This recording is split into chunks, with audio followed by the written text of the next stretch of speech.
اس ادارے کی نہیں دیکھی جو اس دور میں تھیں جب تھوڑا سا چکوال کا نام بھی وہاں تھا اور چکوال کا نام وہاں بنتا تھا. کبھی آ رہے ہیں, کبھی جا رہے ہیں, کبھی بیٹھے ہوئے ہیں. تو یہ ہے عوام کا یاد پھر بعد میں آیا جب ہوا ان کے ساتھ وہ جو کہ نواز شریف کے ساتھ ہی پہلے ہو چکا تھا, جو ذوالفقار علی بھٹو کے ساتھ بھی ہو چکا. ذوالفقار علی بھٹو کو جنرل ضیاء الحق نے, اور کیا فنکار آدمی تھے جنرل ضیاء الحق, انہوں نے آرمڈ کور کا کرنل کمانڈانٹ بنا دیا تھا. یہ پہلے سویلین پاکستان کی تاریخ میں ایک فارمیشن کے کرنل کمانڈانٹ کون ان کا, جی آپ سے بہتر تو کوئی ہو نہیں سکتا. تو یہ فنکاریاں یہاں پہ جو ہے یہاں پہ چلتی آ رہی ہیں. اور سارے کے سارے ویسے ایک بات ہے, سلوٹ جا کے آخر وہیں کرتے ہیں. کون ووٹ کے عزت دینے والے, کون وہ سارے وہ جو کہتے ہیں میری کرپشن کا ایسے وہ کر ایک دھیلا وہ ایسے وہ کرتے. کل پرسوں بھی وہ کہہ رہے تھے, اور میں مانگنے نہیں گیا تھا, میں کوئی مانگنا اچھا نہیں لگتا, لیکن میں نے کہا مجبوری ہے تو آج ہمیں کر دیں. تو یہ سارے کے سارے ڈرامے یہاں پہ ہوتے رہتے ہیں. پاکستان کا بنیادی سٹرکچر ہلتا نہیں ہے, وہ مضبوط ہے. اور جہاں تک جن کا درد آپ کو رہتا ہے عوام کو ریلیف, اور عوام کو وہ 2000 روپے نہیں دے دیتے, وہ بے نظیر انکم سپورٹ پلان, تو اور کیا چاہیے عوام کو, تھوڑا وہ کر دیں. رمضان آئے تو کوئی تھوڑے سے وہ تھیلے وہ نمبر 2 آٹے کے وہ اس پہ کر دیں, اور آپ کہے رمضان پیکج غربا کے لیے ہو گیا ہے. آپ نے بس عوام کو اسی لیے اس کے لیے ہی بس وہ رکھا ہے کہ عوام کو اپنے مقاصد کے لیے استعمال کیا جاتا ہے, صرف سیاست کے لیے استعمال کیا جاتا ہے. لیکن سلمان صاحب, خان صاحب جو یہ بات کر رہے ہیں کہ حکومت کی مدت 1-1.5 ماہ رہ گئی ہے, رخصت ہونے والی ہے, وہ کس بنا پر یہ بات کر رہے ہیں؟ معاشی وجہ ہے یا سیاسی حالات کی وجہ سے وہ ایسا کہہ رہے ہیں؟ دیکھیں, پہلے تو ان کا جو بیان آپ نے ڈسکس کیا ہے اس کا مختصراً تبصرہ میرا تو صرف یہی ہے کہ سب کچھ گنوا کے ہوش میں آئے تو کیا ہوا. ہوش میں آ گئے ہیں؟ بات یہ کہ نہیں, ہوش میں حالات لے کے آتے ہیں. دیکھیں, بات یہ کہ اس میں جمہوریت کیا ہے یا جمہوری جدوجہد کیا ہے. پاکستان کی سیاسی تاریخ اٹھا کے دیکھیں تو پاکستان جمہوری جدوجہد کے نتیجے میں بنا تھا. ایک کریڈیبل لیڈرشپ تھی, اور وہ لیڈرشپ جو کہتی تھی, اسلامیہ نے ہند ان کی بات مانتے تھے کہ یہ شخص جو کچھ کہہ رہا ہے سچ کہہ رہا ہے. حالانکہ ان کا لب و لہجہ جو ہے نہ پنجابی تھا نہ پوری طرح اردو, وہ انگلش میں بھی تقریر کرتے تھے, لیکن ان کے سننے والوں کو یہ پتہ تھا کہ یہ شخص جو بات کر رہا ہے یہ درست کر رہا ہے. اب بات یہ کہ انہوں نے یہ کیوں کر کہا کہ پاکستان میں ہر پارٹی جب اپوزیشن کے اندر ہوتی ہے تو وہ یہی باتیں کرتی ہے. اور آپ نے یہ درست کہا گیا کہ ووٹ کو عزت دو کی بات کیوں کر آئی, اور پھر ووٹ کو عزت دو کا نعرہ ہوا میں کیوں کر تحلیل ہوا. یہ سارے وہ تضادات ہیں جو پاکستان کے اندر اہل سیاست اور پاکستان کی سیاست کی کریڈیبلٹی قائم نہیں ہونے دیتے. اور 20-22 سال کی جدوجہد تو ہم نے خان صاحب کی دیکھی ہے. بالآخر پانی پلوں کے نیچے سے ہی بہ رہا ہے, وہیں جا کے سر ٹیکنا پڑا, وہی لے کے آئے. اور پھر وہ جس تعیناتی کا ذکر کیا جو پیک بنا اختلافات کی, وہ میں نے کسی صاحب کو, مجھے یاد ہے ان دنوں میں نے کہا کہ یہ سب کچھ کیا ہو رہا ہے اور کیا رکاوٹ ہے. اور وہ ایک ذمہ دار شخص تھا, تو میرے پاس ابھی تک ان کا میسج محفوظ ہے کہ انہوں نے جواب میں صرف اتنا لکھا تھا کہ 1000 دام رہے زندگی میں ملتے ہیں, خدا کرے کوئی زیر آستی نہ پلے. بات یہ کہ اس سے پہلے یہ بات درست ہے کہ ان کے معاملات میں, ہماری سیکورٹی فورسز کے معاملات میں شاید سیاستدان اس طرح کا دخل نہیں دیتے تھے. اور خاص طور پہ اس ایجنسی کے حوالے سے ہم سمجھتے ہیں کہ جب دشمن کو جو چیز جو ہمارا ادارہ کھٹکتا ہو نا, تو اس کا کم از کم ہمیں ضرور احترام کرنا چاہیے. ان کی اپنی اقدار تھی, ان کی اپنی روایات تھیں, اور پھر اپنے سیاسی مخالفین کو وہ جو 1 پیج کی گردان پورے ملک کے اندر چلتی رہی, اور اس پہ بھی لوگوں نے اکتفا کر لیا کہ چلے 1 پیج کے نتیجے میں پاکستان کے اندر اقتصادی استحکام قائم ہوگا, پاکستان آگے کی طرف چل پڑے گا. تو پھر کیا وجہ تھی کہ پاکستان کے ادارے تو سارے پیچھے پشت پہ کھڑے تھے, لیکن ڈیلیور کرنا تو آپ نے سیکھنا تھا. دیکھیں, بات ہے کہ ہمارا بڑا المیہ یہ ہے کہ ہم کہتے کچھ اور ہیں, کرتے کچھ اور ہیں. اور یہی وجہ ہے کہ پاکستان کے اندر کوئی ایسی لیڈرشپ موجود نہیں جس کے بارے میں پاکستانی عوام دل پہ ہاتھ رکھ کے کہہ لیں کہ یہ شخص سچ بولتا ہے, یہ شخص دیانتدار ہے. اور اب آگے کی بات کہ اس وقت اگر انہوں نے عوام سے رجوع کا فیصلہ کیا ہے تو میرا خیال کہ ان کو اس پہ قائم رہنا چاہیے. وجہ یہ ہے کہ پاکستان کی پولیٹیکل پارٹیز اتنی سٹرونگ نہیں رہی کہ یہ بات بھی وہ کہہ رہے ہیں, میں اب بھی آپ سے یہ کہتا ہوں اور پورے وثوق سے کہتا ہوں, آپ یہ میری بات لکھ کے رکھ لیں, بالآخر وہیں جانا پڑے گا. اچھا, بالآخر وہیں جانا پڑے گا. اس کی سب سے بڑی مثال اپوزیشن دیکھ لینا, وہ جو آج کی حکومت ہے, کیا ہوا اس میں؟ کوئی پاکستانی قوم بڑی باشعور ہے, جو بات اشاروں میں کہی جاتی ہے نا وہ سارا کچھ سمجھ رہے ہیں کہ پہلے کیسے آئے تھے, ان کو کیوں نکالا گیا تھا, اب یہ کیسے آئے ہیں اور ان کو کیوں نکالا گیا ہے. میں سمجھتا ہوں کہ اس کا سبق یہ ہے کہ پاکستان کی پولیٹیکل پارٹیز اندرونی طور پہ سٹرونگ ہوں. آپ دیکھیں کہ ایک پارٹی سے دوسرا بندہ جاتا ہے تو وہ مرکزی وائس پریزیڈنٹ, نہ کوئی خیالات, نہ کوئی نظریات, نہ کوئی جذبات, نہ کوئی احساسات. جسے آپ پنجاب کا سب سے بڑا ڈاکو کہتے رہے, وہ آپ کا پنجاب میں پردھان بن گیا. اور جس شخص کو آپ بیٹھ کے کہتے تھے کہ اس شخص کو یا اللہ مجھے اس شخص جیسا نہ بنا, اسے تو میں چپڑاسی بھی نہ رکھوں, وہ آپ کا اسپوکس پرسن بن گیا. میں اسے کسی کا نام نہیں لینا چاہتا. یہ باتیں ہیں جس کی وجہ سے پاکستان کے اندر نہ پولیٹیکل لیڈرشپ کی کریڈیبلٹی بنی ہے, نہ پاکستان کی یہی صورتحال ہے. ایک اور بات میں جو میں کہنا چاہتا ہوں, دیکھیں یہ آپ جب پولیٹیکل کلچر کی بات کرتے ہیں تو جب تک پولیٹیکل پارٹیز اپنے مینڈیٹ کے مطابق, اپنے پروگرام کے مطابق عام آدمی کی حالت زار بہتر بنانے کے لیے کوشش نہیں کریں گے, یہ پولیٹیکل پارٹی سٹرونگ نہیں ہو سکتی.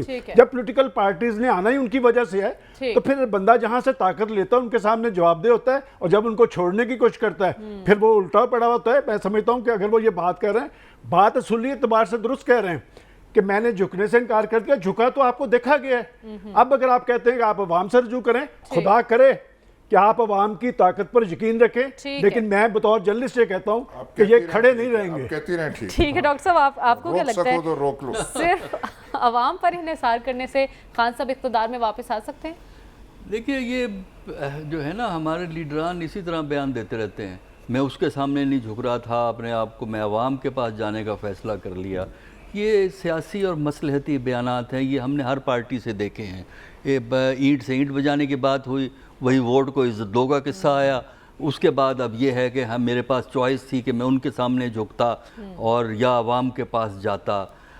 دیکھیے سیاست میں دونوں چیزوں کی آپ کو ضرورت ہوتی ہے, عوام کی بھی ضرورت ہوتی ہے اور اداروں کی بھی ضرورت ہوتی ہے. اور پاکستان کی جو تاریخ ہے, اگر آپ نے تاریخ کو جذباتیت سے ہٹ کے اگر پڑھیں پاکستان کی تاریخ کو, تو ہم نے یہ دیکھا ہے کہ جب ہمارے اگر آپ جمہوریت کے فریم ورک کی بات کریں, وہ اس لیے ضروری ہے کہ پاکستان کا framework at least theory میں جمہوری تھا, آئین کے مطابق جمہوری ہے, آئندہ بھی رہے گا. تو جب جمہوری فریم ورک میں سیاستدانوں کی اسٹرینتھ جو ہوتی ہے وہ پاپولر سپورٹ ہوتی ہے, پبلک سپورٹ ہوتی ہے, اور پبلک سپورٹ کا تعلق ہوتا ہے کہ وہ عوام کو کیا ڈیلیور کریں, کیا عوام کو وہ ہوپ دے سکتے ہیں بہتر مستقبل کی یا نہیں.